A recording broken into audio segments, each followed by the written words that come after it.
Hi everyone, it's Liam here from Rating the Races. That's pretty embarrassing. I've just recorded this video and I forgot to press record. I've just left it on pause and didn't press record, so I've got to do this all again. So we'll start from the start again then. Most of these I've already highlighted. There's a couple that I'm going to add to my selections. Most of these I've already highlighted, as I said, for Premium and Pro members in the email. This will be released to free members tomorrow, Saturday, and it will be released to Premium and Pro members as soon as I've uploaded it to YouTube. So let's have a look. We'll start off in the 105 at Wincanton. A mare's novice chase. I think it's surely out of two horses, Bluey and Queen's Gamble. I've never really taken to Queen's Gamble. Never really totally got the form. Whereas I think Bluey has the strong form. I think her form is very good. Her defeat by Hollygrove Cha-Cha been well franked. Her defeat at Newbury has been well franked when she was beaten by Mambo number 5, Mighty Bandit and Secret Did Ya, who will go and win soon, Secret Did Ya. Bluey finished 4th that day. She's then come out and won herself at Windsor in a good race, beating Largy Force and All the Glory. Hollygrove Cha-Cha actually back in 5th that day. Yeah, the form looks fine for Bluey. I think it's the stronger form than Queen's Gamble. The others shouldn't be good enough. So I'm hoping we can get about 6-4 about Bluey. I'm hoping Queen's Gamble might mean that Bluey is a bigger price than what she should be. And if she is, then great. We can get a bet on Bluey. I wouldn't probably be going much lower than 6-4. Just because it's almost not worth it. Stroke, I think 6-4 is about the right price with Queen's Gamble in the race. If you took all the others out, it should be heavily odds on. But I think Queen's Gamble might make the price appealing for us. Moving on to the 120 at Gowran Park. This isn't a selection. This is I'm watching this race. Personally, I think Stormheart will win this for Willie Mullins and Paul Townend. I think his other horse, Cowabunga, will run a big race, will run nicely, will step forward for it. I think Farron Glory will run well and probably finish 3rd. Work Ahead, I want to get beat. And the reason for that is I'm looking at this horse for a handicap down the line. Work Ahead. It's a horse I was actually a fan of last season. We backed him in the Supreme Novice and he disappointed. He finished 11th of 11, disappointed, nothing went right. They didn't actually find anything, but that wasn't his true running. His previous efforts before that were very good. 3rd behind Jasmine Defoe, who obviously went on to win the Albert Bartlett. Also in front of him that day was the Enabler, who's done alright since then, including finishing 3rd to Kitzbühel in the Beginner's Chase. Won at Leopardstown, beating I Am Lorenzo in a maiden hurdle. Yeah, the form was okay. But Work Ahead finished 3rd that day and then stepped forward massively for that. Went to Leopardstown and won a maiden hurdle. In that maiden hurdle, back in 5th was actually Jacob's Ladder, who's done well since, but 2nd was William Money. William Money went from finishing 2nd behind Work Ahead to 2nd behind Cowabunga, only beaten a length and a quarter, winning at Punchestown, and then finishing 2nd in the Supreme Novice. I mean, that was really good form, wasn't it? The performance by Work Ahead that day was a huge effort. Came back, Work Ahead did, after that disappointing run in Supreme Novice, finally made his return in January in a Grade 3. It was a moderate Grade 3, and he only finished 4th. Probably needed the run. But I'm hoping that they looked at that and went, okay, we're not going to win a champion hurdle off the back of that. And with that in mind, I hope they look after him. I really do. I hope tomorrow he's looked after, he finishes 4th or 5th, and they can look at a handicap off that mark of 143. And maybe they might even get him dropped a couple of pounds. So, Work Ahead, I'm not backing here to win, but I am watching it for the future with handicaps in mind. Moving on to the 128 at Haydock. This is one of those that I've added today. I'm just going to load up the odds for it. That's the wrong one. Saturday. You can see that I'm actually loading this now, not hours ago, and I'm talking about prices that are no longer available. Our selection here is the Bluesman. I think the Bluesman will take all of the beating here. 7-2, I think it's a fair price. Should have won last time out, and Sean Bowen just got it wrong. Just gave the horse too much to do, but was running on all the way to the line. And in hindsight, or not even in hindsight, if you look at the race, you're like, we just got beat by the horse that was massively in form. He's the Boy came into the race off the back of 3 wins and a second in his last 4 runs. Just massively progressive for new trainer Gary Hanmer. Yes, he's been beaten since, but that wasn't a better race. And maybe he's found his limit. But the Bluesman, I feel, is a little bit earlier on in that sequence. He's the Boy, as I said, was making it, 4 wins in his last 5. Yeah, 4 wins in his last 5. Whereas the Bluesman has only had those 2 runs over Fancies in handicaps. He'd won one of them and then he finished second. Totally expect him to bounce back and go and win again for me, for Ollie Murphy and Sean Bowen. Doesn't want to give the horses at the front as much of a lead, but I'm sure Sean will be aware of that at this time and get there in time. I feel like he's very progressive. I feel like it's a great bit of placement here to pitch him in a race that doesn't look the strongest. It looks like a lot of horses are out of form, away from those at the head of the market. And I'm hoping that Throatlash is further on down that line in terms of he can only win so many races before meeting his limit, whereas the Bluesman, I feel, might have a win or 2 still in him before reaching his high handicap mark. So that's the Bluesman at Haydock in the 128. We move on to Ascot, and I've selected 2 here, but I'm only backing the one, or I've only backed the one. The one I'm not backing is Active Authority, purely on the basis that I'm hoping Active Authority is being aimed at the Martin Pipe. Currently rated 137, finished second last year in the Martin Pipe off 134, beaten by Wad Who. In hindsight, had absolutely no chance of winning that race, but beat everything else, and beat everything else pretty comfortably. If that horse went back off 135, would you not think he would go really close again in the Martin Pipe? Absolutely. Would you rather win a race at Ascot and ruin that? He'd go up in the handicap and probably be, find other horses too, much better handicapped. Or would you like to go back to Cheltenham off a very similar mark and try and win that Martin Pipe again? That would be my plan. Does Ollie Murphy have the same plan in mind? I hope so, but we'll find out. I actually thought his effort last time out at Windsor was very good. Off that 137, didn't get the clearest of runs. If he did, I think he goes very close to winning that. Kind of suggesting he could win off 137, which for me then kind of suggests if he did get dropped here down to 135 and went back to Cheltenham, he would have a big chance in that Martin Pipe. So that's why I'm not backing Active Authority, who is currently available at, let's just have a look at the prices for this race, 15-2, 7-1. The horse we have backed and is now being shortened all the time is Lightening Up Our Days. I think he's got some really good form and does need to win to go up in the handicap to get in anything at Cheltenham or Aintree. I thought his last time out effort when finally stepped back up in trip to 2 mile 3 was a very good effort. Finished third behind Came From Nowhere, who was winning that day off a mark of 117. He then went to Ascot and won again comfortably off 124. He was one of our most progressive and impressive winners that day at Ascot. We backed Came From Nowhere. That was in a better race as well. The runner-up, Good to Be Alive, he also came out and won next time. Okay, not as strong a race. Good to Be Alive went and won a handicap at Plumpton, but he won it. And he won it a lot easier than the 3/4 of a length winning distance suggested.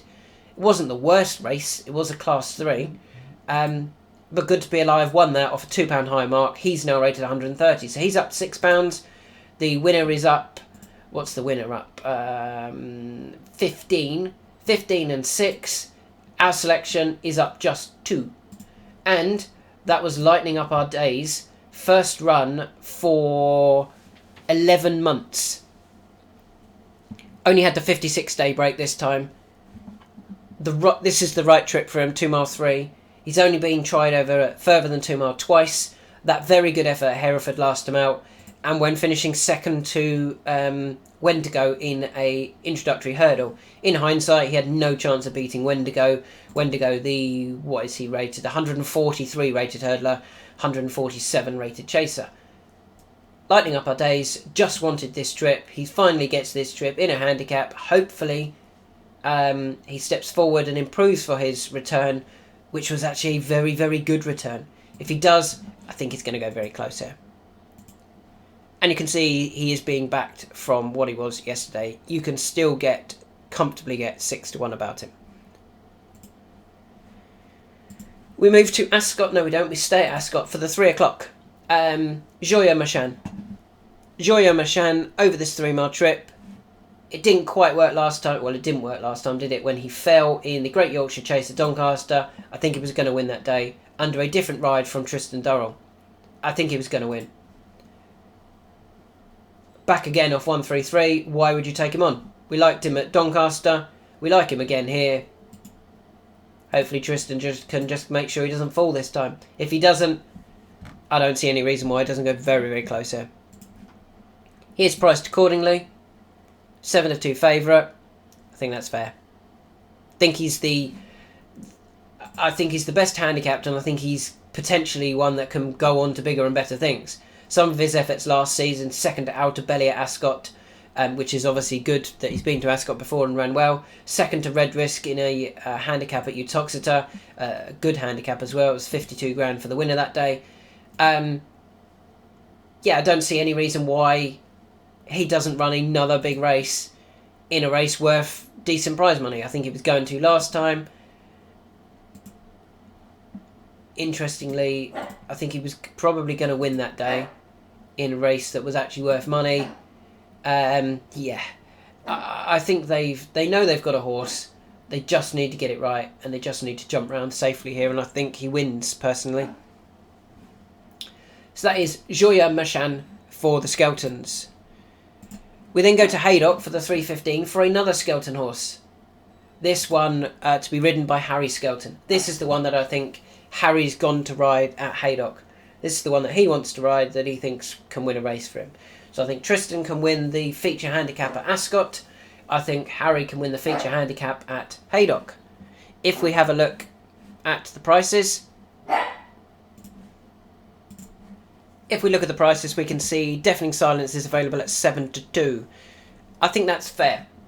I think last time out at Chepstow in the Welsh National, he just got beat by 2 horses that stay really, really well. To be fair, Deafening Silence, although he got headed relatively early in the straight, he didn't just drop away and fade away behind Haiti Colour and O'Connell. He kept running all the way to the line. And I think that's what's going to stand him in really good stead here. If you've been following my videos and my analysis, you know I like this horse. I think he's well handicapped. And I think we've found out what to do with him now, or I think the trainer has found out what to do with him. He needed further. He needed a marathon trip. He's got the marathon trip, and he ran a huge race in the Welsh National Trial. Now, his biggest danger, and in my opinion, I'd be disappointed if one of these two didn't win. His biggest danger in this race is Mayertown. Now, Mayertown should have won last time out at Haydock. Made a terrible mistake. Was it 2 out or 3 out? Would have won that day off his handicap mark of 142. But how much does he have in hand? Maybe he's got £3 or £4. Whereas I think Deafening Silence is still £7, £8, £9 in hand. I really think that's what he's got in hand when he gets it right. So I like him for that reason, Deafening Silence over Mayertown. And also, Mayertown is trying this trip for the first time. How do we know he's going to stay this far? We don't. Do we know Deafening Silence is going to stay this far? Yes, we do. So I'm hoping that Deafening Silence just outstays Mayertown here and runs him into the ground, and Mayertown just fades away. I imagine Mayertown will travel nicely. I imagine Deafening Silence will come alongside. And then when push comes to shove late on, I'm hoping Deafening Silence just has a bit more stamina than Mayertown. I don't really like any of the others. I think that they're not as good, or they're not as well handicapped as those two at the head of the market. But I'm hoping we've got the stayer in the race in Deafening Silence. We'll move on to the 3:23 at Wincanton. Interestingly, we're looking for a quick treble there for Dan Skelton with 3 different jockeys. This one here, Jack Black for Dan Skelton, and this time ridden by Charlie Todd. The very unexposed Jack Black. The horse has only had 7 runs in his whole career, 2 runs over fences. Some of his bumpers and hurdles form was very good, being beaten by the likes of Bill Joyce, Quebecois, Making Headway, East India Express, in front of the likes of David's Well, and others that I can't remember who they were. There's some really nice form there. He's not quite done it yet over fences, over the 2 mile trip, but I still feel like that he's one that's improving. And it was a better run last time over this 2 mile trip at Taunton. He's learning the game, and I feel like this isn't the strongest of races at Wincanton. And we can actually see that in terms of like the R figures. The R figures are suggesting the R1 and R3, that reproductions of those efforts would see him go close anyway. Dan Skelton obviously has a good record here, and Charlie Todd does pretty well here as well. Corcoran looks like he's got a better performance, but that is 1 from 3. Whereas at least ours is 4 from 25 for Charlie Todd. I think a reproduction of his last amount effort from Jack Black would see him take all of the beating. Charlie's ridden him the last twice. He'll know what to do. I think he's... Personally, I think he's the one to beat here at Wincanton in the 3:23. We don't have prices yet. Anything above 6 to 4 will be fine for me for Jack Black. Finally, the last race we want to talk about is the Haydock 350, and the horse we like here. There's 2 in this race that we like, and we're going for the one that's a bigger price. We're going for the one that hasn't been backed. If we load up the odds, it is the 350. We are going for Off the Jury, and not Manila Emperor. Manila Emperor, I totally understand why he's favourite. Emmett Mullins coming over for this owner. Looks like he's got some nice form. Steps up in trip. Everything looks ideal for Manila Emperor. But they do get beat, these horses that come over. They don't always win. And I want to take the horse that I think has got the stronger form, is slightly lower in the weight, so a pound lower, has got the proven stronger form in my opinion, and will appreciate the 3 mile trip as well. And that is Off the Jury. Now, Off the Jury is one of those old Maxwell horses. And then when he was sold, he moved from Alan King to Mickey Bowen, and Mickey Bowen has since run this horse in 3 novice or maiden hurdles. And you look at that initially and go, 3rd, 2nd, he's just frustrating, isn't he? Yes and no. I actually think the form isn't that bad. 2nd to Crystal Island at Ascot in a maiden hurdle. Crystal Island has had some decent form already. He'd won a point to point and came there as a 3-1 favourite. I don't think Crystal Island is going to be a bad horse going forward. I think that's some decent form there. And even if we look further behind, the likes of Gaelic Pride finishing 4th. I like Gaelic Pride. I think he's a smart horse. I think he's going to do pretty well. He has come out and won a maiden hurdle since, beating Unknown Entity. Was 2nd to Soldier Reeves at Cheltenham. Soldier Reeves obviously came out and ran a nice race last time out, went 3rd behind Old Park Star in a Grade 2, 2nd in a listed race behind Hurricane Pat. The form is there for Crystal Island and Off the Jury. And then last time out, Off the Jury got beat by Bobby's Nelson. Bobby's Nelson had previously been beaten narrowly by Baron Noir, and Baron Noir had previously beaten El Keros, for example. I mean, that bit of form looks very strong as well. I really think Off the Jury has just bumped into very nice horses. And yet, and because of that, I feel his handicap mark is lower than what it should be. On that, I could have thought that Off the Jury was going to be running in a handicap, be right near the top of the handicap, and look like he's vulnerable to better horses. He's not. He's right in the middle. 11 stone 2, rated 128. Nurse Susan obviously helps with that. Does Nurse Susan really want 3 Mile? Not sure. Has Manila Emperor got as good a form as Off the Jury? No, not in my opinion. I think Off the Jury, wind surgery, tongue tie on, everything is there. They're throwing everything at him to try and get him to win this. And I think at 9s, it's a fair price for Off the Jury, and he's my selection in that race. I am worried about Manila Emperor. I would be gutted if Nurse Susan won.